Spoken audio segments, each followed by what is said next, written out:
Welcome to this installment of supplemental lectures provided by PNC's Concurrent Enrollment Program. My name is Alexandra Kindle, and I will share some information with you that comes out of my history courses at Purdue University North Central. The 1970s was a period when cultures clashed. Americans in the 1950s and 1960s had been taken up with the conservatism engendered by the Second Red Scare and McCarthyism. Moreover, they were swept up in the post-war prosperity that seemed to be intoxicating compared to the sobering reality of depression and war. Yet by the late 1960s and into the 1970s, the status quo of the post-war period was not enough for some people. Folks broke free of the grip of conformity, and individuals were identifying with different groups based on race, sex, class, and political ideals. To this point, Americans had been nationally focused in its fight against the Russians and communism. So to break the nation down into parts was significant. To put it simply, the Cold War had been a period of an us versus them mentality, but now groups on the periphery were arguing to redefine the basis for who made up the us. African Americans had set some precedents with the civil rights movement in several ways. First, they demanded equality within a system that favored WASP males. And remember, WASP stands for White Anglo-Saxon Protestant. Second, they demonstrated the power of certain types of techniques and strategies to gain attention and support. As a result, other groups started reevaluating their places in society and determined that they too had been discriminated against in some way. The civil rights movement spread to include Indians, women, the elderly, and gays and lesbians. And these people addressed politics based on their identities within these groups, voicing their concerns during the decade. The structure and order of the decades after the Second World War was shattering and becoming more fragmented. For this lecture, we will look at several of these groups. To compare these movements with the more conservative segment of society, see the political reaction in my lectures titled 70s in America and Reagan's America. During the 1960s and 1970s, some women began to question their social roles in post-war America, while others held on to the social gendered hierarchy in which men were breadwinners and women were homemakers. Historians often refer to this as domesticity, which harkens back to the ideals of separate spheres from previous generations. Just as women disagreed about these roles, there was not much consensus about the reasons for instigating the feminist movement. Simply, there were two routes to the women's rights movement in the 1960s. Women's varied experiences led them to expect different things from feminism. One route to feminism came directly out of the civil rights struggle, and this often led women to taking on radical ideas. While civil rights activists fought for equality for all African Americans in theory, female civil rights workers rejected their subordination to their male colleagues in practice. To be plain, black women got fed up with making coffee and typing memos, while the men made all the decisions. So, for the people fighting racism, it seemed that sexism was a mighty foe that could live among even those demanding great social change. Many young women, black and white, came out of the civil rights movement as radical feminists. Yet black women seemed to carry a double burden of being black and women, which added to their resentment. More than that, other more personal issues made it difficult for black women to find allies among others based on race or sex. When someone asked Stokely Carmichael about what position women had in SNCC, the Student Nonviolent Coordinating Committee, he replied, "Well, I think the position of women is prone." He was referring to the fact that many of the men in SNCC were sleeping with the female activists. I mention this fact not just to point out the divide between men and women, but also because this divided many black and white women. African American women noticed that the black men were choosing white women, and resentment grew even further. Thus, there was a divide in the radical feminist movement coming out of the civil rights organizations. As a result, there were several organizations, including the Red Stockings and the National Black Feminist Organization, which demonstrates divisions based on race and sex. To add to the division, gay women created their own group, the Lesbian Feminist Organization. The more radical groups demanded an end to gendered roles and patriarchy, and they wanted full equality with men. Leaders of organizations based on race pointed out the double burden of being a woman of color. Like glass breaking, society fragmented into many small pieces, not just several large ones. There were also women who had nothing to do with the civil rights movement, who would have voted for Nixon along with their husbands and upheld the family-centered culture of the 1950s and 1960s. Some middle-class white women began to see the need for a shift in attitudes about women as well. At about the same time that these radical feminists were getting frustrated with the male-dominated movements, an influential book came out expressing a different type of oppression. In 1963, Betty Friedan published her book, The Feminine Mystique. Friedan wanted to expose the damage done to middle-class women by the ideology of domesticity. Friedan had graduated from Smith College in 1942, got married, and had a baby. Much as other women at the time, she was unhappy because she had wanted to be a psychologist, not a journalist. In 1956 and 1957, she wanted to see how her classmates were doing with the same struggles. She prepared a list of questions and sent them out to her graduating class. About half, or about 200 women, responded. 97% had married, 89% were housewives, and they had an average of about 3 children. She found that those who responded felt unhappy about the choices they made. 10% said they felt martyred as mothers, and 60% said they felt their occupation as wife and mother was not totally fulfilling. We don't know how the other 200 women would have responded, but Friedan took these answers as a sign that there were other women like herself who were feeling unfulfilled. She then wrote The Feminine Mystique, generalizing these responses with her own personal experiences. What she came up with is that women had traded their identities for security after the war.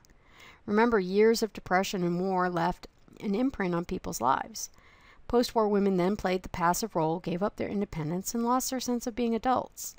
She referred to domesticity as the feminine mystique and called the result of domesticity the problem with no name. The home had become a comfortable concentration camp. She had to be creative to describe the difficulty of post-war life that was constraining and simple, yet comfortable and secure at the same time. Friedan offered remedies to the problem with no name. She argued against what the experts, magazines, and media said. Education and employment would liberate the suburban housewife and allow her to find herself. Keep in mind, many middle-class women had educations, but they had no place to use them. She argued that being feminine in 1950s terms was just not enough anymore. Her remedies were not quick ones to institute, but women responded to her ideas immediately. Friedan received letters thanking her. One Iowa woman said, "It struck me at the center of my being. I feel like I am on the threshold of a new life." But Friedan also got letters expressing antagonism. A California woman wrote, "I happen to love the rewards of being completely passive. I don't want to compete with my husband. I want to respect and admire him." This is a good time to remember 2 things. 1, social change is slow. And 2, it is hard for us to imagine, but the roles assigned to men and women are not done so just by men. Thus, we will see radical feminists alongside moderate ones in addition to female anti-feminists. We will discuss the anti-feminists in a moment, but their opposition came about because of these various protests. In essence, they're protests to the protests. Friedan and other moderate feminists wanted access to professions, and they created an organization called NOW. This group of 28 professional and politicized women decided in 1966 to start the organization to press civil rights for women. The Civil Rights Act of 1964 provided new hope with the creation of the Equal Employment Opportunities Commission, which was empowered to investigate workplace discrimination based on race or sex. These women, generally unconnected to the older networks of feminists, started NOW in order to, quote, take action to bring American women into full participation in the mainstream of American society now, end quote. NOW's statement of purpose defined the goals of the group in distinct terms based on the civil rights movement. They made clear that women were human beings and deserved equal access to education, careers, political parties, and government positions. To get these, NOW members recommended legislation, a national network of daycare centers, and retraining programs. NOW wanted legislation to create equality for women, specifically in education and the workplace. While women came to the feminist movement from different places, most feminists agreed on the necessity of the ERA, or the Equal Rights Amendment. Congress passed the amendment in 1972, at which point it was sent to the states, where it was ratified in 28 states within 1 year. This was not enough to amend the U.S. Constitution. While the ERA was not successfully ratified, lower courts invalidated laws that barred women from certain types of work and wrote decisions against employers that discriminated against women. So the ERA did not go into effect, but many of the same goals were achieved without it. Historians often date the women's rights movement from 1848 with a meeting of women at Seneca Falls in New York. And since the 19th century, there have been men and women on both sides of the issue. This was no less true in the late 20th century. In the 1970s, the opposition rallied around defeating the ERA and around the Right to Life movement. Phyllis Schlafly, a right-wing activist, became the most outspoken anti-feminist. She's in essence the 1970s version of Sarah Palin. She articulated the fears of conservative women. They worried that the ERA would dismantle women's traditional roles in families. Women had certain protections regarding support in marriage, child custody, and alimony that might be lost with the ERA. The abortion debate added another dimension to the issue. Anti-feminists often use the term pro-family to emphasize how they viewed women. If you are listening to the national conversation right now, you can hear many of these themes from women such as Sarah Palin and others. The culture wars are just as polarized now as they were in the 1970s. Another group to consider is Native Americans, who provided a lively protest about 2 centuries of discrimination, corrupt dealings, and overall malfeasance. In 1940, 90% of all Native Americans lived on reservations. But as Indians joined the Army and went into defense work, only 50% of Indians remained on the res in 1945. By the 1960s, it was clear that the Indian population was the least prosperous, least healthy, and least stable group in the nation. Life expectancy for Native Americans was 20 years less than the national average, and their average family income was less than any other group as well. Since 1945, the federal policy towards Native Americans was assimilation. And in 1953, the new federal policy continued the trend, but more so, and became known as termination, meaning that the federal government withdrew all official recognition of tribes as legal entities. In the eyes of the law, there were no more tribes, which created a host of issues. We can only scratch the surface here, but as some of the younger generation of the post-war era gained education and an understanding of the system, a new militancy and commitment to self-determination emerged. The legacy of history had left a stain on white-Indian relations, and termination only made things worse. The Indian rights movement began in 1961 when more than 400 members of 67 different tribes gathered in Chicago to bring Indians together and find redress for common wrongs. Traditionally, tribes have been so independent that they rarely banded together. But they produced a document called the Declaration of Indian Purpose, which stressed the, quote, right to choose our own way of life, end quote, and the responsibility of preserving our precious heritage. Soon after this meeting, the National Indian Youth Council formed to promote the idea of Indian nationalism and intertribal unity. More importantly, in 1968, a group of young militant Indians established the American Indian Movement, a group known mostly as AIM. AIM and its supporters worked hard to bring the rights of Indians to the forefront in the 1960s and 1970s. Several groups occupied various locations, such as Alcatraz Island in California, that was in 1969, and Wounded Knee, South Dakota in 1973. AIM used these radical tactics to get better health care and supportive legislation for Native Americans. Groups started building health care clinics in urban areas, and eventually in 1978, the BIA, the Bureau of Indian Affairs, started a regulatory process for federal recognition of tribes. Currently, there are 562 federally recognized tribes in the nation. Federal recognition gives Indians the rights to land for reservations, which also means those tribes have rights to casinos in some states.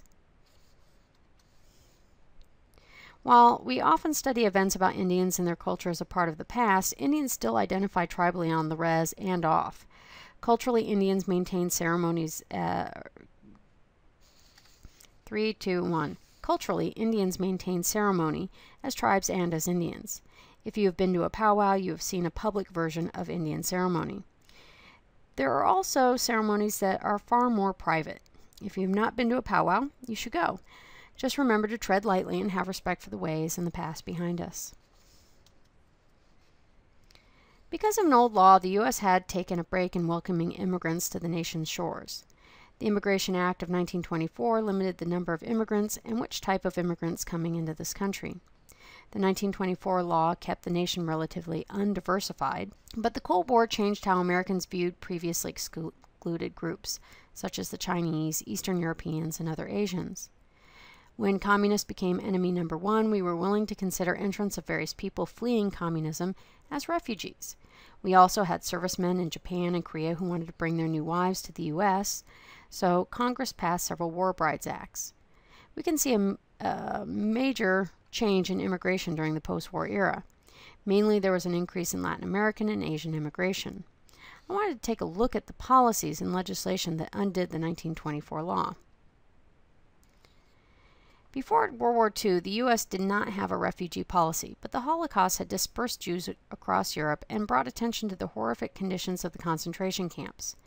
Between 1945 and 1952, more than 250,000 Jewish displaced persons lived in camps in urban centers in Germany, Austria, and Italy. These facilities were administered by Allied authorities in the United Nations.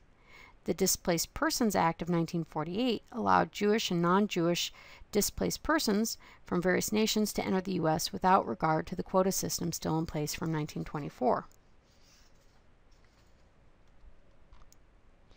After it became clear that the United States was getting out of the Vietnam War, Congress also passed the Indochina Migration and Refugee Act. This was not a free pass, and the government played an active role in the resettlement of the Vietnamese. Officials dispersed refugees throughout the nation in an attempt to avoid the creation of ethnic enclaves.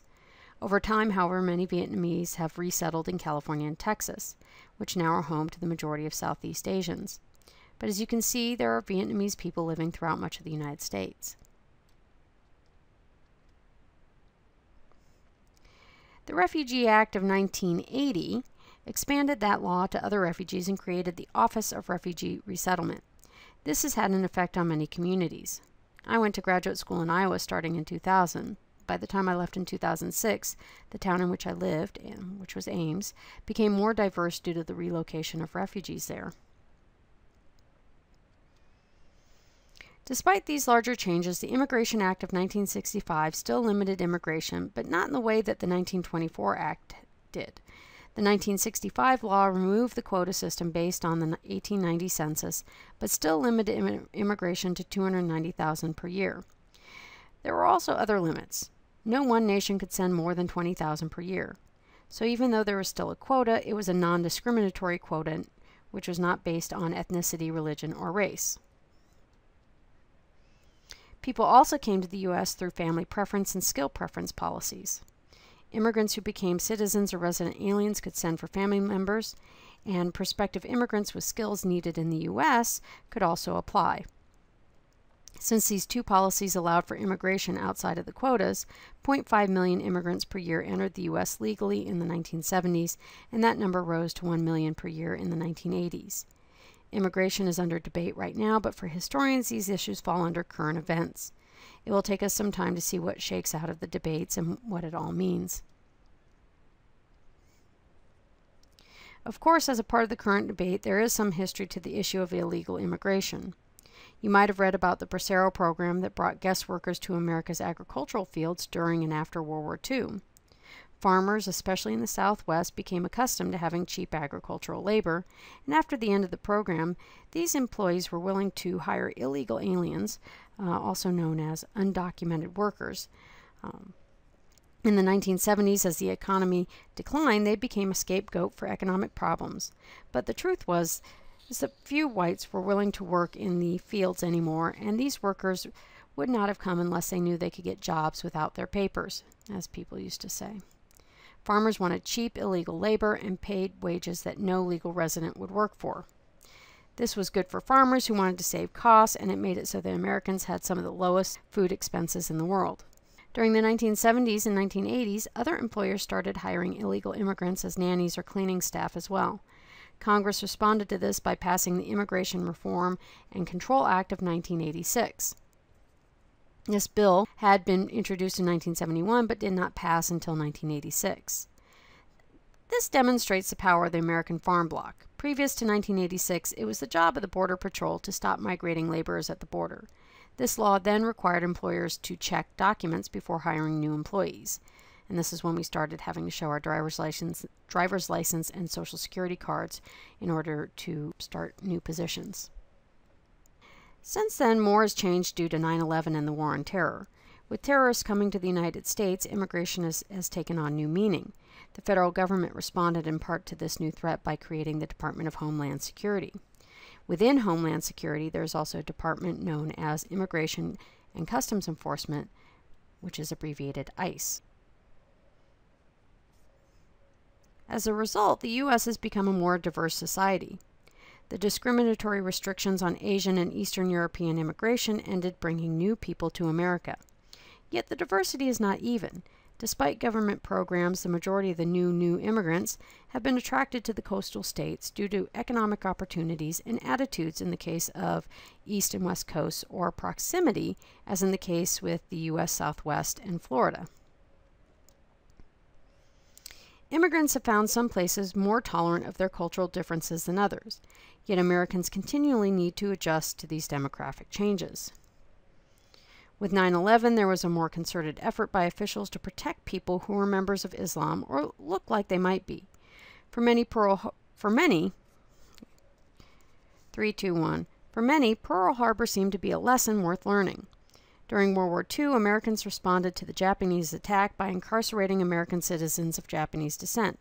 They were sent to camps not based on their actions or loyalty, but their outward appearance. This time around, many feared that the attacks by a few fundamentalists could threaten the fabric of American society. Freedom. Freedom to have brown skin, freedom to worship, freedom to live without violence or fear for those things. Yet, as you may have learned from your instructor, Americans, like many others in the world, often fear the other.